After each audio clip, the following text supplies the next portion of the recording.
What was Putin's intention in the war? Not the propaganda that's written about this. Oh, that they failed and he was going to take over Ukraine. The idea was to keep NATO, and what is NATO? It's the United States, off of Russia's border. No more, no less. When the Soviet Union ended in 1991, and an agreement was made that NATO will not move 1 inch eastward. Now, what happened after 1991, the United States decided there would be no end to eastward enlargement of NATO. And the decision was taken formally in 1994. When President Clinton signed off on NATO enlargement to the east, all the way to Ukraine and into Georgia. So the NATO enlargement, as you know, started in 1999 with Hungary, Poland, and the Czech Republic. And Russia was extremely unhappy about it. But these were countries still far from the border. So the next round of NATO enlargement came in 2004. With the 3 Baltic states, Romania, Bulgaria, Slovenia, and Slovakia. At this point, Russia was pretty damn upset.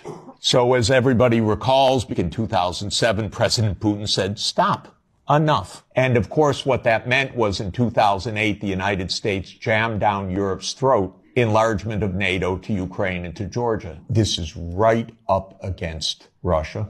And Russia protested because if Russia decided to have a military base on the Rio Grande or the Canadian border, not only would the United States freak out, we'd have war within about 10 minutes. And a month later, a war broke out. That gets Georgia destroyed. And starting in 2010, the U.S. put in Aegis missile systems in Poland and then in Romania. And Russia doesn't like that. In 2010, Viktor Yanukovych was elected on the platform of neutrality. Russia had no territorial interests or designs in Ukraine at all. What Russia was negotiating was a 25-year lease for Sevastopol naval base. That's it. Not for Crimea, not for the Donbass, nothing. In 2014, the U.S. worked actively to overthrow Yanukovych. Everybody knows the phone call by my Columbia University colleague, Victoria Nuland, and the U.S. Ambassador Peter Piot. Listen to it. It's fascinating.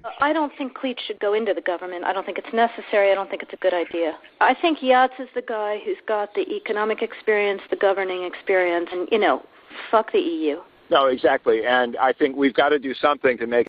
You don't get better evidence. Then came Minsk, and especially Minsk II. It said there should be autonomy for the Russian-speaking regions in the east of Ukraine. It was supported unanimously by the UN Security Council. The United States and Ukraine decided it was not to be enforced. There were many thousands of deaths in the shelling by Ukraine in the Donbass.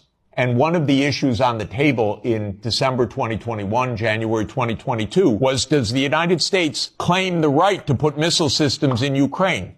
And Blinken told Lavrov in January 2022, the United States reserves the right to put missile systems wherever it wants. So the war started. What was Putin's intention in the war? It was to force Zelensky to negotiate neutrality. And that happened within 7 days of the start of the invasion. Ukraine walked away unilaterally from a near agreement. Why? Because the United States told them to. The idea was that there would be Ukraine, Romania, Bulgaria, Turkey, and Georgia that would deprive Russia of any international status by blocking the Black Sea. And the American senators, who are as nasty and cynical and corrupt as imaginable, say this is wonderful expenditure of our money because no Americans are dying. It's the pure proxy war. And since the U.S. talked the negotiators away from the table, about 1 million Ukrainians have died or been severely wounded.